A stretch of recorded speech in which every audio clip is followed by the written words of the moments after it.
जितने खराब हालातों से लड़ेंगे आप, कामयाबी उतनी ही बड़ी होगी। हेलो दोस्तों, द मिशन डेवलपमेंट एकेडमी में आप सभी लोगों का स्वागत है। आई एम योर ओरेटर और आज हम डिस्कस करेंगे नेचुरल डिजास्टर्स के बारे में, जो कि जनरल साइंस का चैप्टर नंबर 11 है। तो हमेशा की तरह हम सबसे पहले सिलेबस पे आते हैं, क्योंकि सिलेबस आपके प्रिपरेशन का, आपकी तैयारी का एक इम्पोर्टेंट हिस्सा है। हमेशा सिलेबस को साथ में रख करके आप प्रिपरेशन करिए। यहाँ पे देखिए टॉपिक्स, साइंटिफिक डिवाइसेस हमने डिस्कस करे हैं, सुपर सेंसेस डिस्कस किया है। थर्ड चैप्टर के अंदर हमने ह्यूमन और एनिमल्स के बीच में रिलेशंस को देखा है। सीड्स के बारे में जाना, टेस्ट एंड डाइजेशन हमने फिफ्थ चैप्टर में देखा है। और सिक्स चैप्टर्स को वाटर हमने देखा, उसके अंदर सेवन चैप्टर में हमने माइक्रोबियल डिजीज को देखा। और एट्थ है, इसमें हमने अर्थ और ग्रेविटेशंस के बारे में बात करी। नाइन्थ जो चैप्टर था रिन्यूएबल रिसोर्सेज का था, नॉन रिन्यूएबल रिसोर्सेज। और जो टेंथ चैप्टर है इसके अंदर स्ट्रक्चर्स, ऑर्गेनाइजेशंस, प्लांट्स और एनिमल्स के स्ट्रक्चर्स के बारे में जाना। और आज हम डिस्कस करेंगे नेचुरल डिजास्टर्स के बारे में। तो हमेशा की तरह कॉन्सेप्ट के बारे में चर्चा करेंगे, नेचुरल डिजास्टर्स को समझेंगे कि एक्चुअल में ये जो नेचुरल डिजास्टर्स हैं वो क्या होती हैं, किस तरीके से नेचुरल डिजास्टर्स होती हैं, इसके बारे में हम चर्चा करने वाले हैं। देखिए, जो नेचुरल डिजास्टर्स है ना, बड़े ही काम की चीज़ है। और इसको आप कैसे समझ सकते हैं, चलिए इसके बारे में चर्चा करते हैं। नेचुरल डिजास्टर्स के कॉन्सेप्ट के बारे में सबसे पहले बात करते हैं, उसके बाद हम क्वेश्चंस पे आएंगे। नेचुरल डिजास्टर्स का मतलब क्या होता है? प्रकृति, नेचर का मतलब होता है प्रकृति, और डिजास्टर्स का मतलब होता है आपदाएं। और प्राकृतिक आपदाएं क्या होती है? जैसे भूकंप आ गया, बाढ़ आ गई, राइट, सूखा पड़ गया, बहुत सारा भूकंप आ गया, अर्थक्वेक, ये सारी जो चीजें हैं ना, ये डिजास्टर्स कहलाते हैं। इन डिजास्टर्स का एक लेवल है। क्या है? लेवल है कि डिजास्टर्स ये छोटा था, बड़ा था या मीडियम था। तो पहला हम कहते हैं ये स्मॉल स्केल का डिजास्टर था। स्मॉल स्केल का डिजास्टर था, जैसे मान लीजिए कि एक किसी पर्टिकुलर गांव में बिजली की वजह से आग लग गई थी, यानी कि वो पूरे उस गांव के रेंज में ही लोगों को प्रभावित करेगी। ये स्मॉल स्केल का एक डिजास्टर हो गया, राइट। अब डिजास्टर्स भी अलग अलग तरीके से होते हैं, एक नेचुरल होता है, एक मैनमेड होता है। अब डिजास्टर्स मान लीजिए कि नदी के किनारे जो गांव, मेरे गांव का जो इलाका है, कहीं ना कहीं जिनकी रेंज क्या होती है, 50 किलोमीटर तक होती है। क्या? जो 50 किलोमीटर तक के लोगों को प्रभावित करे, जैसे कि नदियों के किनारे जो घर होते हैं, जैसे मान लीजिए नदी है, बहुत सारा पानी आ गया, तो इसके आसपास के जो घर हैं इनकी 50 किलोमीटर की रेंज में नुकसान पहुंचाएगा।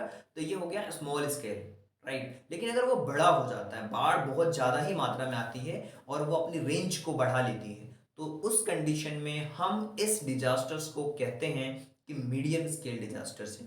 क्या कहते हैं हम उसको? उसको हम कहते हैं कि ये मीडियम स्केल का डिजास्टर है। अब ये जो मीडियम स्केल का जो डिजास्टर है ना, वो क्या होता है? उसको हम कहते हैं 100 किलोमीटर टू 500 किलोमीटर। ये मीडियम स्केल के डिजास्टर्स के बारे में चर्चा हो रही है। अब जब मीडियम स्केल्स के बारे में हमने बात करा, तो इसके बाद की जो बारी है वो होती है लार्ज स्केल। क्या होती है? Large scale disaster. अब लार्ज स्केल डिजास्टर क्या होती है? जिसको हम कहते हैं 1000 किलोमीटर से ज़्यादा जो इफेक्ट करती है वो लार्ज स्केल होती है। यानी कि इन डिजास्टर्स को हम स्मॉल स्केल, मीडियम स्केल और लार्ज स्केल के बेसिस पे कैटेगराइज करते हैं। ये चीज़ आपको समझ आ चुकी होगी कि अगर चाहे वो भूकंप हो, चाहे वो बाढ़ हो, चाहे वो सूखा हो, अगर 50 किलोमीटर रेंज में अगर वो प्रभावित करती है तो स्मॉल स्केल, अगर वो 100 से 500 किलोमीटर के बीच में प्रभावित करती है तो मीडियम स्केल, और 100,000 मतलब 1000 से ज़्यादा करती है तो वो लार्ज स्केल पे इम्पैक्ट डाल रही है। अब हम बात करते हैं इनके टाइप्स के बारे में। तो बेसिकली कुछ बेसिक्स, हम बेसिक्स के बारे में बात करेंगे, और आपने भी बहुत सारा इसके बारे में सुना होगा और जानते भी होंगे। तो सबसे पहले हम बात करते हैं अर्थक्वेक, जिसको हम भूकंप कहते हैं। अब अर्थक्वेक कैसे होता है? देखिए, अर्थक्वेक जो होता है ना, अर्थक्वेक्स की अगर हम बात करते हैं, तो अर्थक्वेक जो क्या होता है कि ये जो वाइब्रेट करता है, अर्थ को क्या करता है? वाइब्रेट करता है, कंपन होने लगती है पृथ्वी। जब पृथ्वी कंपन होती है तो क्या करती है? जब हमारी पृथ्वी कंपन होती है तो कहीं ना कहीं कुछ ऐसे पार्ट्स होते हैं जो वीक होते हैं, और वहां से वो क्या होता है? कंप्लीटली डिस्ट्रॉयड हो जाता है, खत्म हो जाता है। जब वो डिस्ट्रॉयड हो जाता है तो इस तरीके की कंडीशंस को, कभी कभी पूरी की पूरी सिटी खत्म हो जाती है, कभी पूरा का पूरा डिस्ट्रिक्ट खत्म हो जाता है, तो इस सिचुएशंस को हम कहते हैं अर्थक्वेक, राइट। इसको लैंडस्लाइड्स भी कुछ लोग कहते हैं। सुनामी, बड़ी बड़ी चीज़ें होती हैं अर्थक्वेक के अंदर। अब देखिए इसका कारण क्या है, इसके कॉज क्या है। इसके कॉज की अगर हम बात करें ना, तो सबसे बड़ा कारण ये है कि जो कॉलिजन्स होते हैं ना प्लैनेट्स के, टेक्नो प्लैनेट्स के जो कॉलिजन्स होता है, इस वजह से ये क्या करता है, वहाँ से बहुत सारा एनर्जी रिलीज करती है। हमारी पृथ्वी जब टकराती है तो बहुत सारी एनर्जी रिलीज करती है, जिससे वेव क्रिएट होता है और वहाँ से कहीं ना कहीं लैंडस्लाइड्स होती है। ये हो गया अर्थक्वेक के कारण। दूसरी चीज़ें हम बात करते हैं, दूसरी चीज़ों में होता है लैंडस्लाइड्स। लैंडस्लाइड्स नाम से ही पता चल रहा है, भूस्खलन, इसको हम कहते हैं भूस्खलन। मतलब कि जैसे मान लीजिए आपने देखा होगा कि ये एक पुल बना हुआ है, राइट, ये एक पुल बना हुआ है और पुल, यहाँ इस पुल के नीचे से ये वाटर जा रहा है, राइट, ये वाटर जा रहा है इसके नीचे से, पुल के नीचे से। अब होगा क्या कि यहाँ पे बहुत सारा मिट्टी रहता है, यहाँ भी मिट्टी रहती है, यहाँ भी मिट्टी, और जब इस पे प्रेशर पड़ता है ना, तो ये मिट्टी क्या हो जाती है, खत्म हो जाती है। ये लैंडस्लाइड्स का मामला कहते हैं इस कंडीशंस में। तो ये क्या होता है, पुल टूट जाती है क्योंकि इसका बेस जो होता है ना वो खत्म हो जाता है। आपने देखा होगा जब ये बेस खत्म हो जाता है बहुत सारे लोगों को उससे नुकसान भी होता है। लैंडस्लाइड्स अलग अलग तरीके से होता है। पहाड़ी इलाकों में ज़्यादातर लैंडस्लाइड्स का मामला आपको देखने को मिलता है। यहाँ पे बड़े बड़े जो बाउंड्रीज होती हैं उसकी वजह से होता है। इसके अलावा लैंडस्लाइड्स होता है हिली एरियाज़ में, पहाड़ी एरियाज़ में, और ये सारी चीज़ें होती हैं। और एवलेंसेस को भी हम कहीं ना कहीं लैंडस्लाइड्स का पार्ट्स मानते हैं। कुछ कुछ लोग इसको ये भी कहते हैं एवेल एवेंसन, राइट, इसको भी हम लैंडस्लाइड्स का पार्ट्स मानते हैं और ये एक्सट्रीम डैमेज करते हैं और कहीं ना कहीं लोगों को डर होता है इस चीज़ की वजह से। इसी तरीके से सुनामी, जो कि ज़्यादातर आप कह सकते हो कि हाई वेव की वजह से क्या आती है, हाई वेव की वजह से आती है आपकी सुनामी। नाम सुना होगा आपने, सुनामी जिसको कहते हैं। मतलब कि जो वेव होती है ना, जैसे ऑक्सीजन और जो समुद्र में जो वेव आती है, बिल्कुल सुनामी आती है, पूरी की पूरी जहाज को ले डूबती है। फ्लड, जब सुनामी की वजह से क्या आता है, फ्लड आता है, बाढ़ आती है। फ्लड को हम क्या कहते हैं, बाढ़ कहते हैं। तो इसका जो मेन कारण है ना, ये जो अनलाइकली आप कह सकते हो कि ये नॉर्मल केव्स के कारण, ज़्यादा जो हवा चलती है उसके कारण क्या होती है, अर्थक्वेक्स। जैसे पानी में आपने बवंडर देखा होगा, इसी तरीके से सुनामी एक बहुत बड़े लेवल की होती है जो पूरी की पूरी फ्लड को ला सकती है। इसी तरीके से होता है साइक्लोन, इसका बड़ा रूप होता है।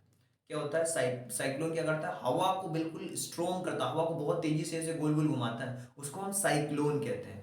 और साइक्लोन ज़्यादातर जो ओशंस होते हैं, महासागर्स होते हैं, वहाँ पे क्या होता है, वार्म, गर्मी होती है, ठंडा होता है, इसकी वजह से वो क्या होता है, कूलर होते हैं, डाउन होते हैं, हीट होते हैं, इसकी वजह से साइक्लोन्स होता है। जब साइक्लोन, जब कोई साइक्लोन क्या करता है ना, किसी लैंड से टकराता है, जब कोई साइक्लोन बहुत तेजी से घूम रहा है और लैंड से टकराता है, मतलब कि मिट्टी से टकराता है, तो वहां पे क्या होता है, वो हैवी नुकसान करता है, या फिर आप कह सकते हो बहुत तेजी से वहां पे बारिश होती है। तो ये हैं सारी चीजें इसकी वजह से।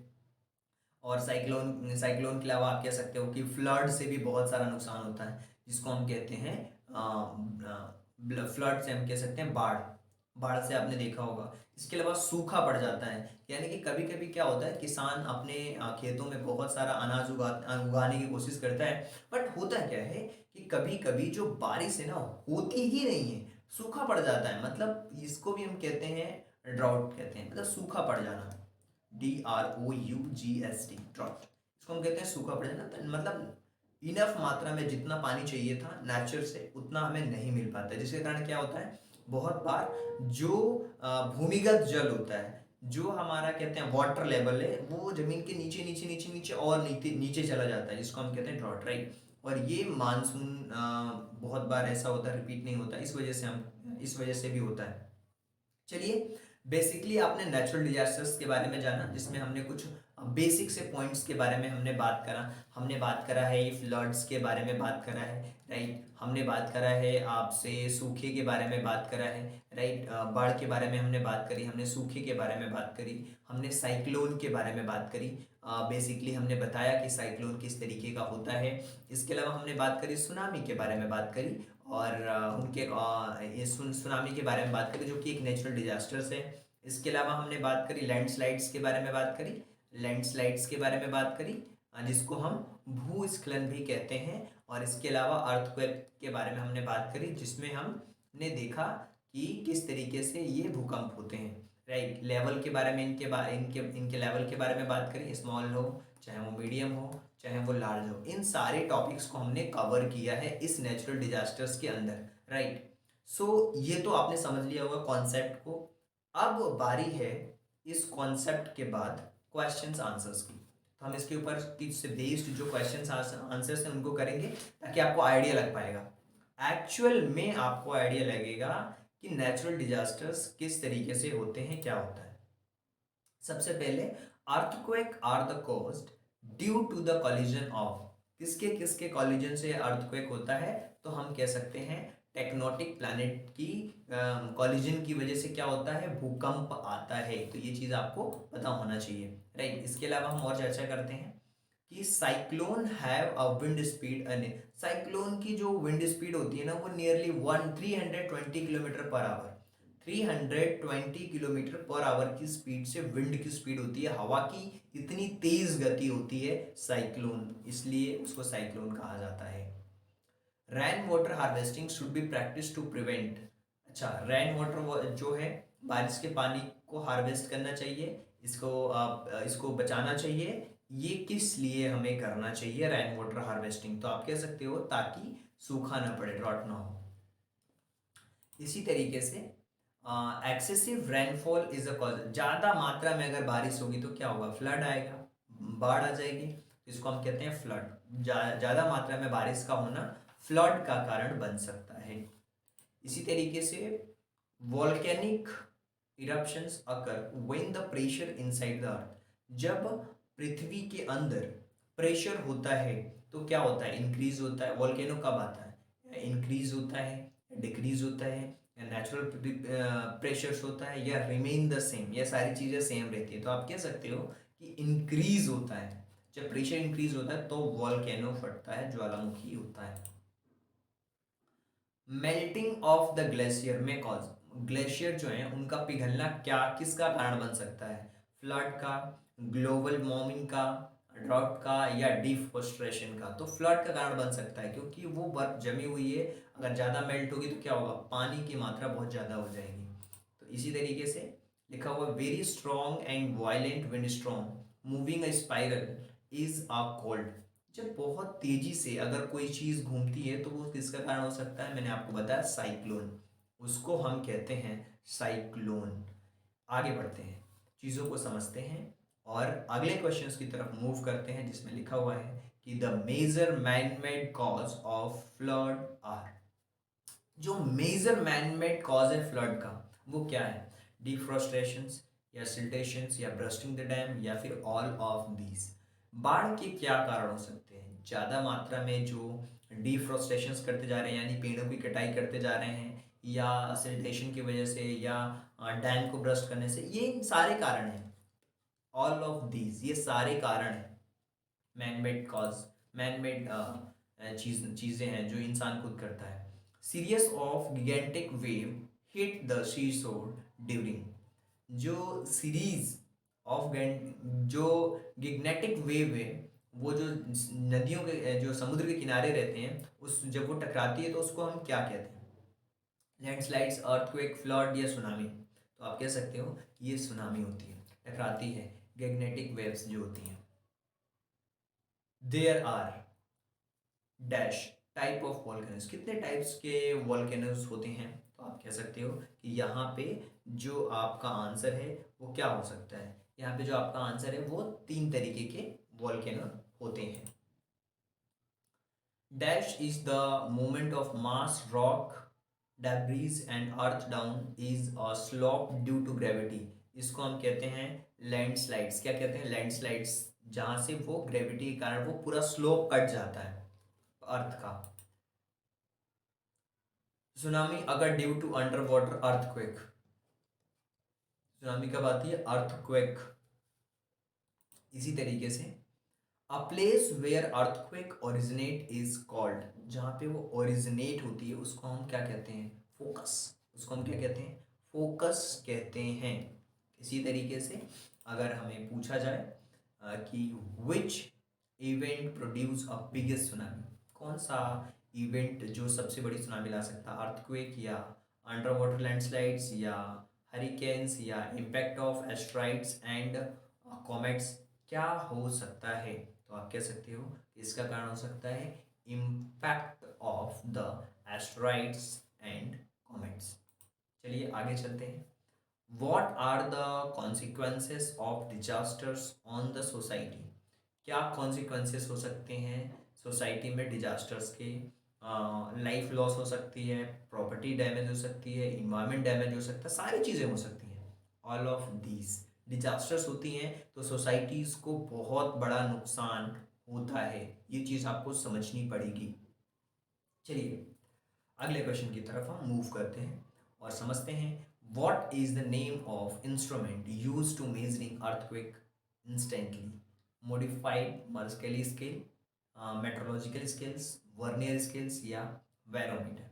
तो आप कह सकते हो कि जो मर्कली स्केल है यही मेजर करने के काम आता है। ये नेम इंस्ट्रूमेंट्स जो यूज करे जाते हैं। What are major consequences of tropical cyclones? Tropical cyclones जो है ना उसको मेज़र करने के लिए हम किस तरीके के मेज़रमेंट का यूज़ करते हैं? देखिए अलग अलग चीज़ें यार, हैवी रेन भी हो सकता है, स्ट्रॉन्ग सर्ज भी हो सकता है, फायरिश विंड भी हो सकता है। ऑल ऑफ दिस इन सारी चीज़ों को मेज़र करके हम बता सकते हैं कि किस तरीके का ये ट्रॉपिकल साइक्लोन किस तरीके से मेज़र किया जाता है। इसके साथ साथ दिया है what are the important measures to taken in the community level a disasters preparation? Awareness फैला करके, जी हाँ बिल्कुल, अर्ली और टाइमली वार्निंग दे करके, लैंड यूज प्लानिंग करके, और ऑल ऑफ दी सारी चीज़ें। कभी भी आप घर बनाएं तो आप हमेशा प्लानिंग करें, ये लैंड कैसी है, यहाँ पे कोई दिक्कत तो नहीं है, या फिर टाइमिंग और अर्ली पहले लोगों को वार्निंग दी जा सकती है, अवेयरनेस को फैलाया जा सकता है। ये सारी चीज़ें करके हम मेजर्स ले सकते हैं importance. What type of disasters is a most prominent in India? कौन सा जो डिजास्टर्स है जो सबसे ज़्यादा इंडिया में प्रोमिनेंट है? तो आप कह सकते हो कि फ्लड। सबसे ज़्यादा बाढ़ आपने सुना होगा इंडिया के अंदर क्या आती है? बाढ़ आती है आए दिन कहीं ना कहीं, अलग अलग क्षेत्रों में बाढ़ आती है। इसी तरीके से which of the which of following disasters can be triggered by an earthquake? Tsunami या फिर इंटेंस ग्राउंड शेकिंग या फिर लैंडस्लाइड्स या ऑल ऑफ एबव? इसमें से क्या चीज़ें हो सकती हैं? तो आप कह सकते हो इसमें से जो चीज़ है वो है ऑल ऑफ द एबव। ये चीज़ है all of above, right. So I hope कि ये जो चैप्टर है आप सभी लोगों को बहुत अच्छी तरीके से समझ आया होगा। अगर आपको फिर भी लगता है कि कोई डाउट है या किसी भी तरीके का कोई डाउट रह गया है तो आप डाउट के लिए जो नंबर दिया है ना इस नंबर पे कांटेक्ट कर सकते हो, क्वेश्चंस पूछ सकते हो। और इसके अलावा ये जो हमारा चैप्टर है, अगला चैप्टर एग्रीकल्चर प्रैक्टिसेस, इसके बारे में हम डिस्कस करेंगे। और आप हमारे बैच को भी ज्वाइन कर सकते हो। आपको लिखना है ज्वाइन और फिर आप गदर और अपने बैच का अपना नाम, जैसे मान लीजिए आपका नाम है अमित और आप बिलोंग करते हैं दिल्ली से तो दिल्ली लिख दिया।